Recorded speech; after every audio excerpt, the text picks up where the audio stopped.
uma geração de homens frágeis, indecisos, inseguros. E a culpa é dos pais. Infelizmente. Os pais não treinaram esses filhos para a guerra. E eles estavam também emocionalmente adoecidos. Exatamente. Os seus medos, os seus traumas, os seus medos daquilo que eu vivi, eu não quero que meu filho passe. Isso. Já vem aí. Só que eu digo assim, tá, seu filho é outra pessoa. Existem situações que esses filhos precisam ter autonomia. Eu digo assim, ó, quando eu vejo um pai falando assim, não, eu não quero que os meus filhos passem por aquilo que eu passei. Ok, só que, por exemplo, pai, se eu passei por uma necessidade financeira, meu filho não precisa necessariamente passar por esse tipo de necessidade. Mas existem outras necessidades que ele vai precisar passar. E essa necessidade, quando ele não passa, provavelmente você vai estar ensinando a ele. Sim, sim. Você entende como é o caminho sempre é do ensino? Sempre eu tenho que estar orientando. O Mário Sérgio Cortella, ele disse uma coisa que o Douglas outro dia estava ensinando o Davi em relação a isso, né? Falou, ó, vaca não dá leite. Se você quiser leite, você tem que ir lá no pasto, encurralar a vaca e extrair o leite da vaca. Porque a vaca não leva leite para você na sua casa numa caneca. Então, vaca não dá leite. Obrigatoriamente, se você quiser beber o leite da vaca, você vai ter que encurralar essa vaca, você vai ter que tirar o leite da vaca. É isso que os filhos precisam aprender. Olá, tudo bem com você? Tudo bem com a sua família? Pastor Josué Gonçalves aqui para mais um podcast Amo Família. Como nós temos aprendido aqui nas nossas conversas com os nossos convidados. E hoje não vai ser diferente. Gente, eu gostei dessa garrafinha aqui, viu? Ó, se você quiser essa garrafinha, se você quiser adquirir uma garrafinha dessa, é só você mandar uma mensagem lá no direct. Quero uma garrafa igual àquela que está lá na mesa do podcast do pastor Josué Gonçalves, tá bom? Bom, gente, nós estamos recebendo hoje novamente aqui uma pessoa que carrega uma palavra, uma mensagem, um conselho. Ela é psicóloga e uma estudiosa quando se trata principalmente dessa questão aí terapêutica conjugalmente falando, ok? Então, não saia daí, fica conosco até o final, já dá o seu like, se inscreva no meu canal e vamos para o nosso podcast de hoje.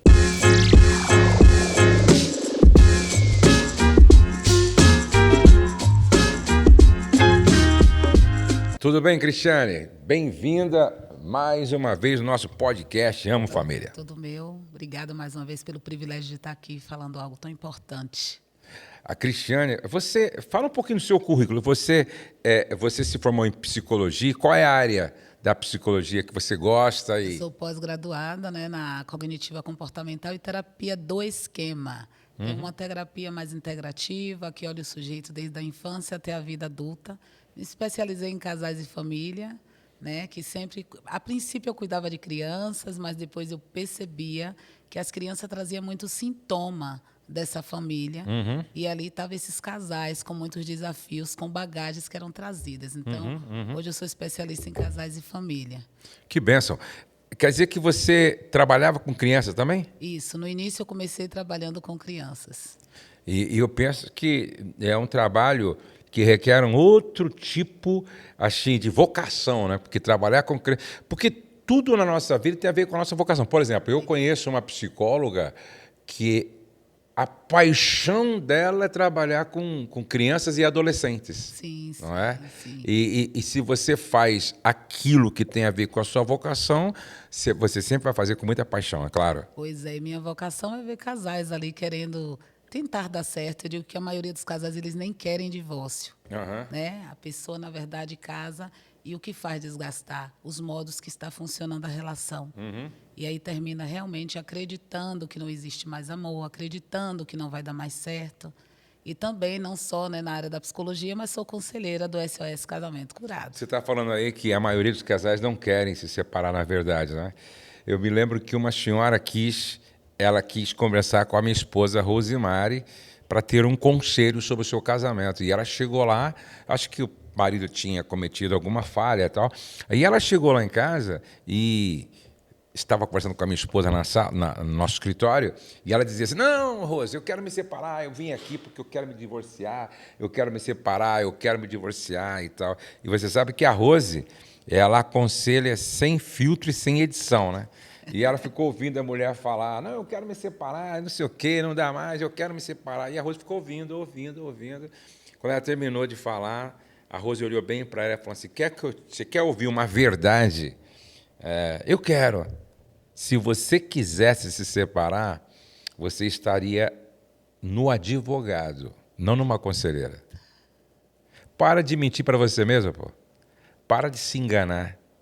Você veio aqui porque você não quer se separar. Porque senão você estava lá no escritório do advogado, pô. Não aqui na conselheira. O orgulho não deixa a pessoa olhar para as dores. Ela parou assim para pensar, falou... Tem sentido, né? Ela tem razão, ela tem razão. E está junto até hoje. Pois é. Hoje nós vamos conversar sobre vários assuntos, né? Até porque a Cristiane ela tem assim, uma visão bem ampla quando se trata de casamento, né? Mas vamos começar por aquilo que nós estávamos falando, não é? Antes do início do podcast. Deus quer que eu permaneça em um relacionamento emocional abusivo. Existe uma pesquisa onde diz que o maior número de pessoas, mulheres principalmente, que sofrem algum tipo de abuso está no meio evangélico. Como é que você vê isso? Infelizmente, é uma verdade, por uma questão de crenças, padrões disfuncionais que são internalizados.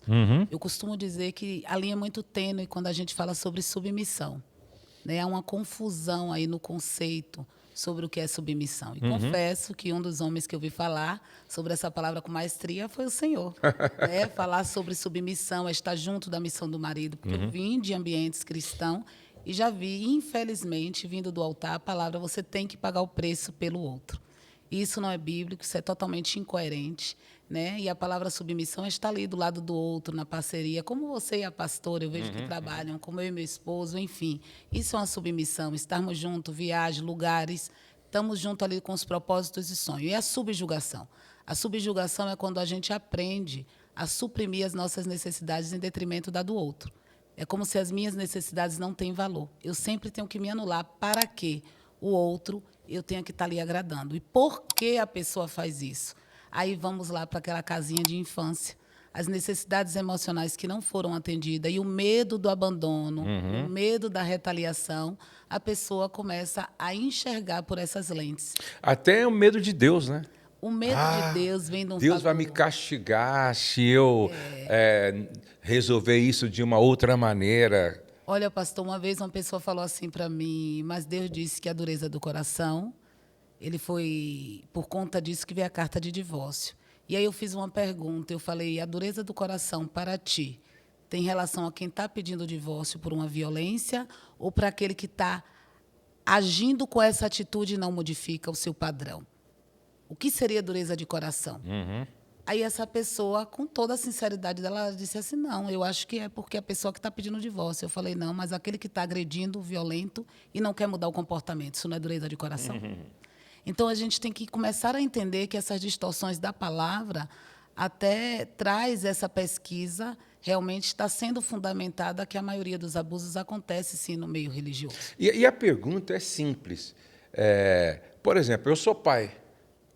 Eu aceitaria passivamente ver minha filha sofrendo abusos nas mãos de um homem sem fazer nada? Pois. Qualquer pai responsável e que ama a filha jamais aceitaria. Um dia eu fui aconselhar um marido, né? E eles estavam lá no SOS Casamento Curado. Quando eu percebi que realmente o rapaz ele era um pouco difícil e praticava alguns tipos de abuso, não é? Porque abuso não é só o sexual, não.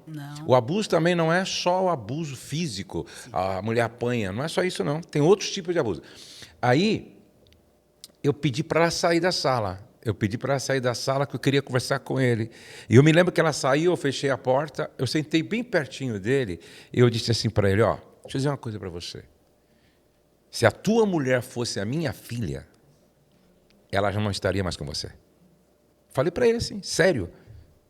Falei, você tem problema. E você tem problema psiquiátrico ainda. E é interessante que no final dessa conversa, só que eu falei com dureza, mas com amor. Sim, sim. No final, os olhos encheram de lágrimas, os olhos dele encheram de lágrimas. Aí ele falou assim para mim, O senhor me ajuda, pastor? O senhor me ajuda? Você percebe? Então, existe um limite. Né? Existe um limite. Deus é pai. Deus não é déspota. Deus não é carrasco. Deus não tem prazer, irmã, em ver você sofrendo debaixo de um marido abusador. Tudo tem um limite. E o limite do bom senso. Do bom senso. Pastor, o que eu faço? Eu apanho do meu marido. Entendeu? Você ora por ele e vai na delegacia da mulher. É assim que se resolve. E é uma resolução coerente. Sim. Né? Vamos pensar aqui que como é que Deus, olha o paradoxo, como é que Deus diz assim, eu amei o mundo de tal maneira que eu entrego meu filho para morrer por sacrifício por vocês. E agora eu quero que vocês morram em prol do outro. Qual o sentido disso? Se nós poderíamos mesmo estar nesse lugar, nós temos essa condição. Exatamente. Porque Jesus veio como cordeiro, sem mancha, sem mácula. Nós temos realmente essa condição e, infelizmente, é triste, é doloroso, porque uma pessoa sair do abuso não é fácil. É um desafio porque é dentro da estrutura que a pessoa foi inserida, que ela cresceu ouvindo, aceitando, e crenças e padrões foram internalizados ao ponto dela acreditar que, se ela sair dali, ela está pecando contra Deus. Exatamente. Como se Deus não fosse pai. Isso, ela não tem ainda o senso de identidade. Exatamente. Por isso que eu digo para os pais, olha, o cuidado que temos que ter na educação e no cuidado com esses filhos, porque a maneira que vocês mostram, dando limite, ensinando o que é respeito, tendo um lugar que esta criança também possa falar, isso vai se desdobrar na vida adulta. Sim. E é nesse lugar que esse adulto chega e acredita que ele não tem direitos, e sim o outro. E vê o outro superior. E é incrível, eu perdoo, Cris, depois retorna de novo e a relação fica prejudicada. Não só na verticalidade, no espiritual, quanto na horizontalidade, nas minhas relações interpessoais ali com o outro. E sem contar que aí os filhos vão crescendo contemplando esse padrão adoecido. E naturalizando. E aí, qual que é a tendência? Eles reproduzirem isso amanhã. Muito. Muito, muito. E olha, pastor, quando eu fui para a terapia do esquema, porque ali eu entendi até o sentido de minha história, das pessoas que eu aconselhando, eu fui vendo que por que essas pessoas fazem movimentos que não são saudáveis, que elas até entendem aqui no ponto cognitivo. Mas quando entra no quesito emocional, quando é um cuidador e desde a infância que aquela criança entende que ela não teve o direito de ser amada, ela acredita que ela não tem valor. É assim a leitura que o cérebro de uma criança faz. Então, na vida adulta, isso fica ali cristalizado dentro de uma proposta que, se ela não questionar, se ela não entrar numa imagem emocional corretiva para mudar esse viés que ela tem internalizado, ela não sai. Ela não sai. Ela lê até a Bíblia e distorce esta palavra. Por isso que eu digo, a palavra de Deus, ela traz vida, ela traz libertação, ela traz o senso de identidade, ela traz a coerência. Ela não entra, quando o marido e a esposa estão na coerência, eles não entram em rivalidade, eles não entram em competição. Pelo contrário, um vai entrando para fazer o seu movimento que o próprio Criador deixou para que cada um fizesse. Exatamente. Mas tem uma outra questão que eu achei tão importante quanto aqui, que diz assim, ó, meu marido mudou muito. Como lidar com isso sem perder o vínculo? Eu preciso entender. Né? Esse diálogo precisa existir. Talvez o medo aí da fala, não sei, suponho, mas se eu estou vendo uma mudança, eu tenho que dar ali nome aos fatos da mudança. Dizer, não interpretar. Né? É diferente. Mas eu tenho que observar ali quais foram as mudanças. E ter esse espaço de abertura para poder falar sobre essas mudanças. Porque pode ter sido um problema que essa pessoa está vivendo, está com dificuldade de partilhar, né? Dificuldade de deixar ali a família mais fragilizada. Isso aqui são suposições. Então, essa mudança aí precisa entender. E se tem dificuldade, porque acontece, tá, pastor? Na sala de aconselhamento, algumas mulheres dizem, Cris, eu vim para cá porque eu não tinha coragem de falar desse assunto se não tivesse aqui com um conselheiro. Porque o nosso papel ali aconselhando os casais é olhar tanto para um lado quanto para o outro, e jogar luz naquele lugar, nas áreas escuras que eles não estão conseguindo ver. Então, ela está vendo aí que houve uma mudança desse cônjuge. Aconteceu alguma coisa? Mudou alguma situação? Perdeu o emprego? Né? Antes de pensar no pior, porque a gente tende a interpretar, está com alguém, se está assim. Mas eu acho que antes disso é buscar os fatos. Entender de que maneira, o que é que está acontecendo na minha relação, o que realmente mudou. Porque eu posso dizer que teve fases da minha vida no meu casamento que o Eric mudou muito. E se eu não tivesse maturidade emocional e espiritual para conduzir as coisas, eu ia realmente, talvez, chegar às vias de fato de um possível divórcio. Porque ele teve uma mudança muito desafiadora quando nós fomos para Portugal, e eu tive que entender ali que tinha uma base dele emocional que estava prejudicada naquele momento. E aí entra a parceria do casamento. Né? Por quê? Porque se eu já chego ali dizendo, não, o outro está traindo, está fazendo alguma coisa errada, isso aí geralmente parte de pressuposto de julgamento. Por exemplo, agora tem algumas mudanças que era legal as mulheres ficarem atentas, como os homens também, né? Sim. De repente ele não cuidava do cabelo, ele começa a cuidar muito do cabelo. De repente ele não cuidava do seu peso, daí ele começa a fazer dieta e frequentar a academia. Não é? O distanciamento acontecendo. E de repente ele começa a se vestir muito melhor do que se vestia, né? Começa a fazer as unhas como ele não fazia. Então, essa mudança drástica e esse esfriamento dentro de casa pode sim indicar... sintomas. Pode ser um sinal de que ele está envolvido numa relação extraconjugal. Isso, por isso que eu digo que a comunicação, eu sempre digo, na base, né? O financeiro vem com problema, tem que se comunicar. Estou tendo problema nessa questão do distanciamento de mudança. Eu tenho que comunicar para saber o que realmente é o fato. Porque nós tende realmente a julgar. Tendenciosamente, se eu tenho ali uma percepção, meu cérebro vai criar uma narrativa de resposta baseada na minha experiência que eu tive. Por exemplo, eu tive muito medo sobre o meu esposo adulterar. Era um medo terrível, porque isso aconteceu na minha base. Então, olha, o cérebro de uma criança, quando é exposto nesse ambiente, ele pode estar criando narrativas. O mundo é perigoso, o relacionamento é perigoso.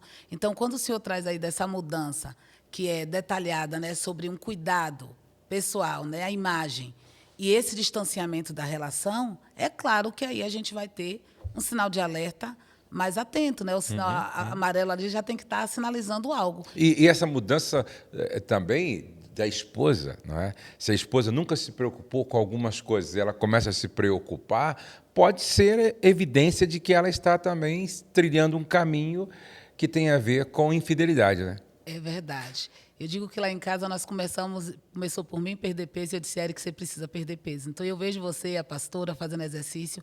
Então, o casal tem que buscar essa parceria. Eu vejo que muitas vezes as pessoas falam, por que só se cuida depois do divórcio? Né? Porque, às vezes, aquele casamento já está desgastado, com boletos, com problemas. E eu digo para os casais, digo para mim mesmo, nós temos que ter um tempo, um dia da semana que seja só nosso. Um dia para a gente olhar um para o outro e dizer como a gente pode melhorar nisso, de que maneira a gente vai lidar com os novos desafios. E eu vejo que muitos casais eles tendem a cair numa passividade emocional e de costume. Né? E isso também... a gente pode buscar ajuda, porque isso às vezes vem trazido lá de trás, dos padrões familiares que eu internalizei. Meu pai fazia assim, minha mãe fazia assim, eu naturalizo as coisas. Mas esse sinal de alerta é importante, eu volto sempre a dizer, a comunicação, ela vai trazer possibilidades. Não é nada, eu estou achando que não é nada. Então, comece a ficar mais próximo, comece a exigir mais proximidade. Se você e aí, nós precisamos buscar causa, né? E fazer perguntas, né? Como você falou, tudo se resolve a partir de um diálogo saudável, não é? Nós precisamos desobstruir os canais de comunicação e criar um ambiente onde os dois tenham liberdade. Eu acho interessante, um dia a minha esposa chegou para mim e falou assim, ela me viu meio diferente, assim, falou, José, você está sendo tentado? Eu achei isso muito interessante, quando o casal constrói um ambiente de confiança onde um pode perguntar para o outro. É uma escuta empática. Você está sendo tentado? Primeiro que ela me deu a oportunidade. Se eu tivesse sendo ou com algum problema, certo? Ou eu ia abrir meu coração e falar, ou a minha resposta poderia revelar para ela alguma coisa. Porque quando você está e você mente, ainda mais a gente que não tem o hábito de mentir, peraí, Ele ficou meio assim nessa resposta, então vou buscar se não tem realmente alguma coisa. Mas eu acho legal você ter essa liberdade de perguntar. Você está bem? Você está bem? Como é que você está dormindo bem? Você está com algum problema que eu não sei? Está acontecendo algum problema na empresa? Você tá bem? Porque esse mudou muito, ele é muito relativo. Pode ser espiritual, pode ser emocional, pode ser físico. Você está me entendendo? E segurança para poder perguntar, né? Exatamente. Agora, aonde é que eu acho que está o problema? A maioria dos casais não constrói esse ambiente facilitador para conversas difíceis. Eles não constroem. E às vezes nem sabem, pastor. Ou não sabem, Eu tenho casos que às vezes a pessoa nunca teve. Eu digo assim, a gente vai começar do zero. Não teve literalmente, era uma criança que não podia falar, engole o choro, você não pode se posicionar. Então, aquele movimento, aquele cônjuge traz. E olha, casais assim que eu digo, nossa, como eles têm tudo para dar certo, que eu vibro de poder atendê-los. Porque existe pessoas que dizem assim, ó, como esse rapaz, eu quero ajuda, você me ajuda?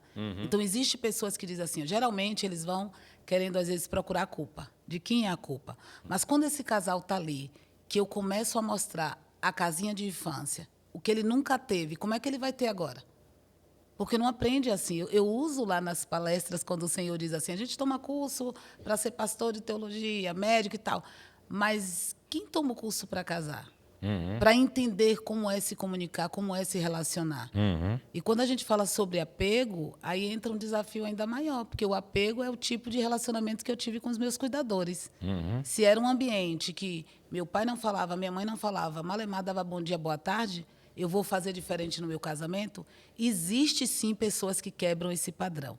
Mas as pessoas que são conscienciosas, que têm mais clareza de perceber coisas assim, modificar, são poucas, não são todas.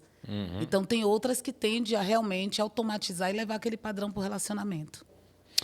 E o caminho é esse, né? O caminho é construir, não é, esse ambiente, essa relação de confiança tal que os dois tenham a liberdade de perguntar quando necessário. E fazer perguntas difíceis. Não é? Fazer perguntas difíceis, né? Tipo, ó, você está vendo pornografia? Você sabe que tem muitas mulheres que têm medo de fazer essas perguntas. Sim, e a sim. pastora pode te fazer. Aham. O ambiente não é seguro. Tem medo, mas é medo mesmo. E eu pergunto assim, nossa, você perguntou isso? Não, não perguntei não. Por quê? Aí, às vezes, paira o silêncio. Às vezes, o medo de ser violentada, o medo que o outro geralmente inibe com gritos. Está perguntando por quê? Por que está perguntando? Está desconfiando de quê? Então, esses movimentos, o outro vai recuando e ali vai reforçando o padrão. E aí é por isso que, muitas vezes, esse confronto empático, que eu costumo dizer, é necessário. Dizer, tá, eu vou ficar supondo coisas, se não está claro para mim, e eu não posso perguntar, como é que se resolve isso? Exatamente. Tem uma outra questão assim que chegou para nós, eu achei bem interessante. Qual o limite entre honra aos pais e independência conjugal? Porque, às vezes, as pessoas confundem, né? Muito. Honra aos pais e independência conjugal. Existe um sacrifício, pastor, que essa é uma fala também que aparece muito. O público que eu atendo, eu vou dizer a maioria, são cristãos e eles trazem muitas vezes essas dores, sabe, de cônjuges, muitas vezes colocar ali, às vezes, a mãe na frente do carro, aquela mulher se sente invalidada, desrespeitada.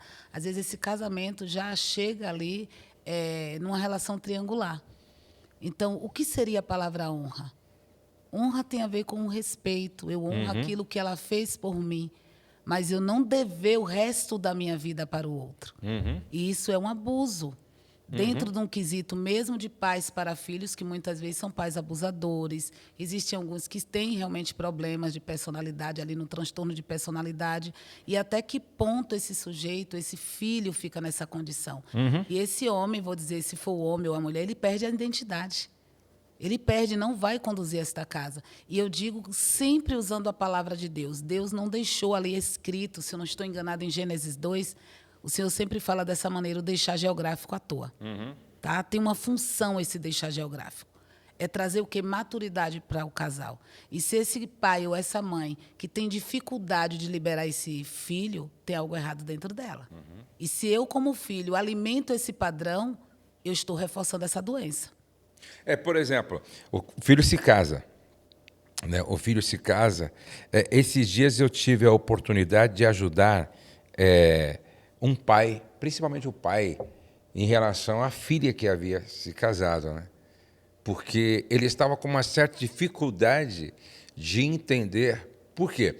Porque, queira ou não, quando você tem uma filha que a vida inteira ficou com você, trabalhava com você, servia você e tal, e depois de 20, vamos supor, com 25 anos, surge alguém e a leva embora, a casa leva embora.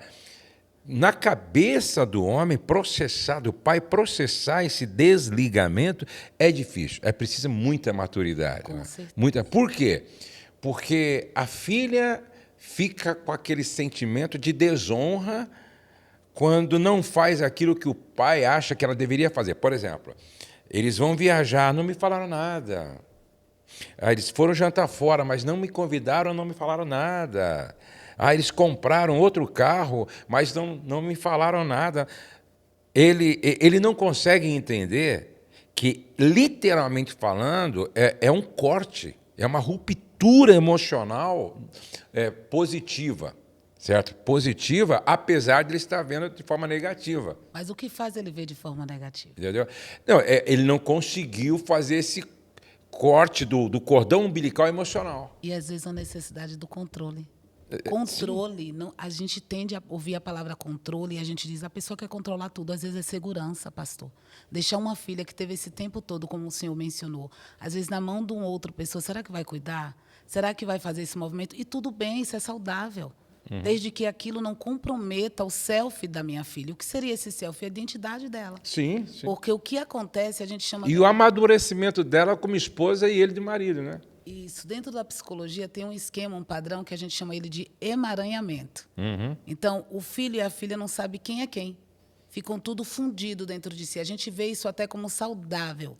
Eu lembro que quando eu cheguei aqui em São Paulo, né, aqui em Bragança Paulista, eu lembro que quando eu vim do Nordeste, a cultura de lá é muito mais emaranhada. Dos pais deixarem os filhos debaixo de suas asas. E muitas vezes os homens, essas mulheres, com a cultura muito machista, elas tendem a cuidar muito desses filhos. E eu vi ali o Douglas indo fazer um intercâmbio na época, e aquilo me assustou. Então, você vê como uma questão cultural, às vezes, ela não deixa esse filho ter autonomia, não deixa ter o senso de identidade. Olha quem é o Douglas hoje. E quando você vai lá ver essa cultura que esses pais tentaram, de alguma maneira, impedir que esses filhos sofram, quais os prejuízos podem ser bem piores. Meu Deus. São danosos, porque eles vão ter dificuldade de ter autonomia, vão ter dificuldade de fazer escolhas. E é isso que acontece dentro do ambiente, quando esse paciente chega com emaranhamento. E quando tem emaranhamento, não tem self desenvolvido. Quando não tem self desenvolvido, não tem um senso de identidade. Quando não tem identidade, eu não sei quem eu sou. Então, tudo isso perpassa. Então, tem um lado, sim, desses pais, lidar com essa dor, lidar com essa cisão, com esse corte, faz parte. Faz parte. E aí, eu costumo dizer que ninguém cresce na sombra. Isso, perfeito. Entendeu? Ótima metáfora. Por quê? Porque se você não... eu diria, se você não destruir o ninho da águia, ela vai querer ficar junto com a mãe o tempo todo e não vai aprender a voar. Diz que a águia destrói o ninho do filhote e empurra ele penhasco abaixo, para que ele obrigatoriamente aprenda a voar. É claro, aqueles que não conseguem, ela salva. Não é? Ela acompanha, ela salva, mas não para. Quando ele cresce mais um pouquinho, ela empurra de novo. Então, o papel do pai águia é destruir o ninho e levar o filho à beira do penhasco. Falou, agora chegou a hora de você aprender a voar e construir seu próprio ninho. Porque senão, por isso que nós temos hoje, não é, uma geração de homens frágeis, Muito. Indecisos, inseguros, e a culpa é dos pais. Infelizmente. Os pais não treinaram esses filhos para a guerra. E eles estavam também emocionalmente adoecidos. Exatamente. Os seus medos, os seus traumas, os seus medos daquilo que eu vivi, eu não quero que meu filho passe. Isso. Já vem aí. Só que eu digo assim, tá, seu filho é outra pessoa. Existem situações que esses filhos precisam ter autonomia. Eu digo assim, ó, quando eu vejo um pai falando assim, não, eu não quero que os meus filhos passem por aquilo que eu passei. Ok. Só que, por exemplo, se eu passei por uma necessidade financeira, meu filho não precisa necessariamente passar por esse tipo de necessidade. Mas existem outras necessidades que ele vai precisar passar. E essa necessidade, quando ele não passa, provavelmente você vai estar ensinando a ele. Sim, sim. Você entende como é o caminho? Sempre é do ensino? Sempre eu tenho que estar orientando. O Mário Sérgio Cortella, ele disse uma coisa que o Douglas outro dia estava ensinando o Davi em relação a isso, né? Falou, vaca não dá leite. Né? Se você quiser leite, você tem que ir lá no pasto, entendeu? Encurralar a vaca e extrair o leite da vaca. Porque a vaca não leva leite para você na sua casa numa caneca. Então, vaca não dá leite. Obrigatoriamente, se você quiser beber o leite da vaca, você vai ter que encurralar essa vaca, você vai ter que tirar o leite da vaca. É isso que os filhos precisam aprender. Agora, o grande problema é que, às vezes, o pai vai lá, tira o leite da vaca, esquenta o leite, coloca no copo e dá na boca do filho. Então, ele vai pensar que vaca dá leite. E acredita, tá? E acredita. E espera que o mundo deve a eles. E quando chega lá na frente, que ele percebe que não dá, aí ele se frustra e aí ele não sabe nem como é que se resolve isso. Aí ele vem e culpa os pais, ainda dizendo que a culpa é sua que você me botou no mundo. Exatamente. Então, assim, essa pessoa que sempre culpabiliza o outro, Não, ela não cresce. Você está falando uma coisa, eu lembrei aqui, interrompendo um pouco você. Imagina. Esses dias eu vi uma coisa assim que eu achei absurda. Não é? O pai mandou o filho sair de casa, porque o filho já estava com mais de 30 anos, falou, não, você vai sair de casa e vai ver essa vida. Ele entrou com um processo contra o pai e no processo ele se justificava dizendo que ele não pediu para nascer. Você vê o tanto da insanidade. Então, se ele não estava lá decidindo, o pai era obrigado a assumir ele. Então, imagina. Eu falei, meu Deus. Mas aí eu digo, quem reforça essas crenças? É. Você falou uma coisa sobre... Teve um adolescente uma vez que falou assim, minha tia, só é passar lá o cartão. Aí eu digo, e o cartão é o dinheiro? Como é que paga o cartão? E aí eu fui explicando o passo a passo. Então, hoje eu vejo que esses pais precisam desse tempo para dar explicações que, para eles acham que está claro, que é óbvio, mas que não é óbvio para esses filhos. Então, hoje a gente vê uma adolescência tardia, tá? Homens com 25, 30 anos, mas que dizem, eu não quero sair de casa. Está tudo confortável, está tudo tranquilo para mim. E esses pais, vamos pensar aqui agora do outro lado, como é que eles se sentem ouvindo isso? Tá? Antigamente, eu lembro que esses pais diziam, não, cresceu, vai sair da minha casa. Hoje, eu me sinto bem, fiz um bom trabalho. Até que ponto? Né? Hoje a gente vê uma dependência tecnológica muito mais exacerbada. Por quê? Esse filho não está aqui na esquina, ele está aqui num quarto. Mas de que maneira está? Ao ponto de muitos deixarem seus trabalhos, deixarem realmente terminar seus relacionamentos, porque está ali numa dependência tecnológica que alguém paga a minha internet, que alguém vai me dar comida e que eu vou estar mantendo esse padrão. Então, eu digo que pais, muitas vezes, que reforçam esses movimentos, eles estão adoecidos. Inseguros, imaturos, com seus traumas e que tentaram hipercompensar suas dores, querendo fazer esses movimentos em prol desses... Eu ouvi a história de um homem muito rico que o filho dele só foi descobrir que ele era bilionário depois de uma idade, não sei se já era adolescente, já era jovem. Até ali ele nunca soube. O pai nunca contou para ele. Teve que trabalhar, teve que ver a vida com uma naturalidade. Teve que viver a vida como se o pai fosse um cara normal, que tivesse um salário e tal. O pai conseguiu, acho que era uma disciplina dele e da esposa, de não falar. Entendeu? Esses dias eu vi uma situação assim que eu achei interessante. Um dos principais jogadores da NBA não dá para a filha... brinco caríssimo, colar caríssimo, ele não dá.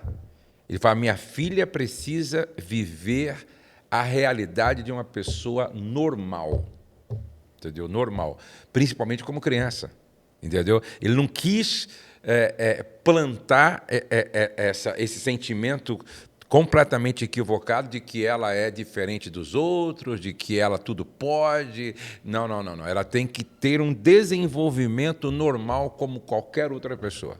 Isso é um desenvolvimento saudável, que quando você dá o pertencer de uma marca né? Que eu tenho, a pessoa atrela muitas vezes o valor dela àquilo. Sim. Ela não vai saber quem ela é. E vai se achar sempre maior do que os outros, melhor do que os outros. Na verdade, de modo inflado. Porque dentro não vai ter consistência. Exatamente, Não vai ter. É a nutrição do orgulho, da soberba, da arrogância. Sim. Né? Quanto mais, Sócrates dizia, só sei que nada sei. Quanto mais ele estudava. Por quê? Porque é isso mesmo a realidade. Nós sempre vamos estar em trocas. Eu digo, os filhos têm muito para ensinar para os pais têm muito também para ensinar para os filhos. É essa vida de troca, porque o que se perde hoje o que eu vejo é um desequilíbrio dentro de um quesito que tange paternidade, maternidade com relação aos filhos, é essa balança do equilíbrio, porque se perdem, vai para os extremos. Entende? Eu deixo uns filhos que ainda não têm uma conjuntura para ter autonomia, que ainda não está numa idade, mas tem que fazer tudo que o adulto já faz. Ele fica perdido. Essa criança fica dizendo, tem hora que eu sou adulto, tem hora que eu não sou, o que eu sou mesmo. Ou então vai para o outro lado de querer a superproteção.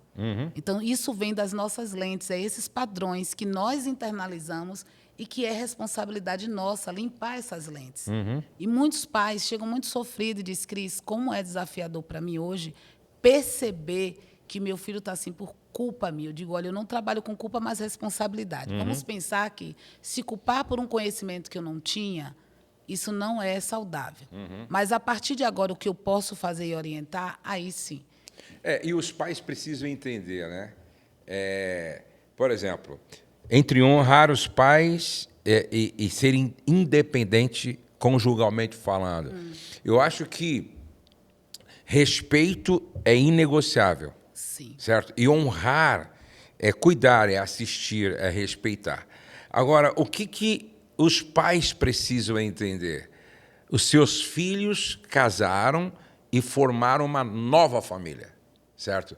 E agora, nesta família, eles são autônomos. Não necessariamente eles precisam me explicar tudo, me falar tudo, me pedir orientação para tudo. Mas não quando necessariamente. não me pede isso, como eu me sinto? Muitas vezes sinto, agora eu não sirvo para nada. Exatamente. Porque o valor daquele pai estava atrelado a justamente estar fazendo algo para os filhos e querer que esse filho compense agora o resto da vida. Exatamente. O Douglas falou uma coisa, e para alguns pais pode soar assim, uma ofensa. Ele disse, olha, meu pai fez um trabalho comigo tão bem feito que hoje eu não preciso mais dele. Isso é saudável. Você está me entendendo? Olha, hoje eu não preciso mais dele. E se ele vem e me pede um conselho ou me pede uma ajuda, certo? O fato de ele entender que eu fiz um bom trabalho e não preciso mais dele, agora, essa ajuda que ele pede é saudável. Essa busca de um conselho é saudável. Mas não é dependência. Não é uma dependência. Você está me entendendo? Então, esse é um nível de maturidade paterna e um nível de compreensão dos filhos. Entendeu? Meu pai fez um trabalho tão bem feito que agora, se eu puder, é eu quem vou auxiliá-lo em alguma coisa que for necessário. Mas eu lembro que vocês davam autonomia a ele. Exatamente. Você entende? E é essa autonomia que esses pais, com medo e inseguro do que eles educaram. Exatamente. Porque quando eu vejo, eu digo assim, tudo que a gente aqui, seguro vai escapar pelos dedos. Então, eu tenho que confiar no trabalho que eu fiz. Sim. Sabendo que podemos errar, podemos falhar. Claro, claro. Né? A totalidade de soberania está em Deus, não está num pai, numa mãe. Né? Fizeram com que eles puderam. Mas o que eu vejo é os medos desses pais, muitas vezes, principalmente no que tange quando eu falo um conceito evangélico. Né? O que vai dar para falar, o que vão dizer do meu filho. Eu fiz o que eu pude, dentro do que eu tinha ali para oferecer. Mas quando eu tenho medo de deixar esse filho ir, querer controlar, é aí que mora o perigo. Porque é tão sério, pastor, psicologicamente falando, é devastador. É tirar a identidade de um ser humano. Sim. De um filho, tudo perguntar para esses pais. E entender, quando você falou, o respeito é negociável. O problema é o que é respeito para aquela pessoa. Porque, às vezes, eles acreditam que respeito é ter que dar satisfação de tudo. Isso Exatamente. não é respeito, isso é controle. Controle. E os medos, eu digo, pais que estiverem assistindo esse podcast, não tenham vergonha, olha para dentro de si. Qual o meu medo? Cris, eu tenho medo disso, eu tenho medo daquilo. Falar esse medo é necessário. Dar nome a ele. Entende? Porque à medida que a gente não faz, nós somos aprisionados por ele. Sim. E o medo, eu digo, no que tange a ansiedade, a gente tem que ir fazendo que o nosso cérebro entre em contato com aquele desconforto, até ele estar ali fortalecido. Então, se esse pai, essa mãe tem medo de deixar o filho ir, vá com esses passos lentos e vai dizendo, eu preciso fazer esse movimento. Se eu amo tanto meu filho, eu quero que ele se dê bem, eu quero que ele tenha uma família saudável. Não, é o que eu sempre digo, né? Nós não criamos filhos para ficar, nós preparamos filhos para ir. Alguns para ficar. Eu quero que cuide de mim pro resto da vida. Exatamente. Então é errado tanto o filho que não compreendeu, não é? E o pai que não amadureceu na sua paternidade. Entendeu? Então eu acho que o filho como flecha, né? A flecha, quando a Bíblia fala de flecha, está falando de um tempo onde não era como hoje. Hoje você consegue flechas para enfeitar a parede da casa. Naquela época, não. As flechas elas eram modeladas, preparadas para a guerra. Uau. Entendeu? E aí eu gostei do que disse Paulo Borges Júnior. Ele falou, prepare bem sua flecha, porque depois de ser lançada, você não tem mais controle sobre ela. Pois é. Entendeu? E é justamente o medo de deixar essa flecha aí, porque eu não sei como eu preparei. Exatamente. Entende? E tudo bem, eu digo que vale a pena a gente olhar para os nossos medos, insegurança e dizer, eu estou sentindo medo com isso. Eu estou desconfortável, porque eu já vi, sim, situações de pais serem extremamente danosos com esses filhos, ao ponto de não deixar os filhos terem a vida que até o próprio Deus deixou para eles terem. Exatamente. Não, e aí fica ruim para os filhos, fica ruim para os pais, e com o passar do tempo isso fica insuportável, tanto para os filhos como para os pais. E ainda mais quando se tem uma nora que fala, não vai mais, porque é insuportável. Eu não quero mais aqui, porque é insuportável. E divide a família. E essa é ruim. Agora, é tão bom quando há maturidade, porque daí as portas ficam abertas. Olha, entendeu? Você vem, eu vou, entendeu? Porque cada um sabe o seu limite, cada um sabe o seu tempo, cada um sabe o seu papel. Outro dia alguém me disse assim, meu marido falou que ama mais a minha mãe do que eu. Eu disse, você não está entendendo e o seu marido também não está sabendo como interpretar níveis diferentes de amor. Porque amor de mãe, ele é um, amor de esposa é outro, amor de pai é outro, verdade. Entendeu? Não existe isso de amo mais, entendeu?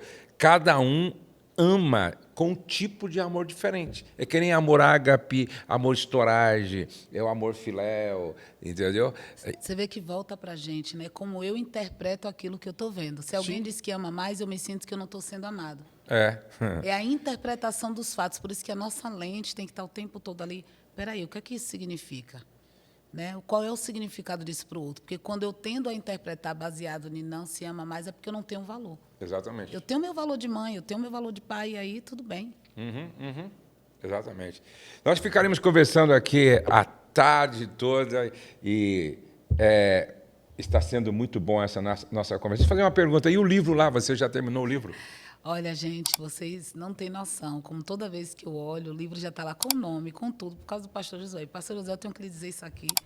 Nesse lugar, eu fiz uma época um curso e lá pediu para escrever esse sonho. Foi em 2018. E lá estava escrito escrever um livro. E aí, gente, se passaram 7 anos profético. E quando eu cheguei logo aqui de volta, o pastor fez essa primeira coisa. Já comecei a escrever o livro, estou nas terminações finais ali, porque tem um lado meu do perfeccionismo que me cobra extremamente. Quero perfeito, eu quero que saia tudo certinho, e eu sei que isso não existe, tá? Eu sei que esse é o lado danoso, que eu chamo ele daquela voz crítica internalizada. Mas vai sair sim, eu acho que é muito importante. Eu estive lá no Celebrando e vieram casais. Eu achei que ia ter seu livro ali. E lá em Portugal também eu falei, Senhor, não dá mais para eu me esconder. E livro é assim, né? Você nunca vai... O livro nunca vai estar como se gostaria que ele estivesse, entendeu? Então você tem que colocar um ponto final, falar, não, chega, e colocar também uma data. Fala, até aqui eu não leio mais, Entendeu? Daqui para frente eu não leio mais, o revisor lê, o outro lê e tal, não quero mais ler e tal. Tá, para mim está fechado e tal. Porque isso é com todo mundo. Se eu ficar assim, puxa vida, aqui. Não, olha, aqui acho que caberia uma história. Não, aqui acho que você nunca termina, entendeu? Então, livro é assim, livro você coloca uma data, ó, até tal data eu preciso terminar. Chegou nessa data, falou, agora quem lê o restante é o revisor e tal. Eu terminei, fechei, entendeu? E só no próximo agora. O próximo Ótimo, então bom ter assim pessoas para direcionar. Vocês percebem? Quando isso falta na nossa base, eu digo que Deus sempre vai cuidar de colocar pessoas, porque o que cura mesmo são as relações, não tem outro caminho. É verdade, é verdade. E nessa conjuntura aqui, ao vivo, pastor, seu livro, Cristiane, mas ele já está lá em breve. Eu já estou dizendo assim, acho que em março, eu vou dizer assim, eu não vou ler mais. Exatamente, é isso aí. Tá? É isso Final aí. de março, eu não vou ler mais esse Isso, livro. aí fechou, agora o revisor que lê, quem vai corrigir, que lê e tal, porque senão você não termina. Isso é tudo na vida. E eu fiquei assim triste, porque foi muito bacana, tá lá no Celebrando, e esse casal veio, nossa, você falou algo ali que teve muito sentido, eu saí para ver seu livro, mas disseram que você não tem ainda. É isso aí, já manda fazer a capa, já.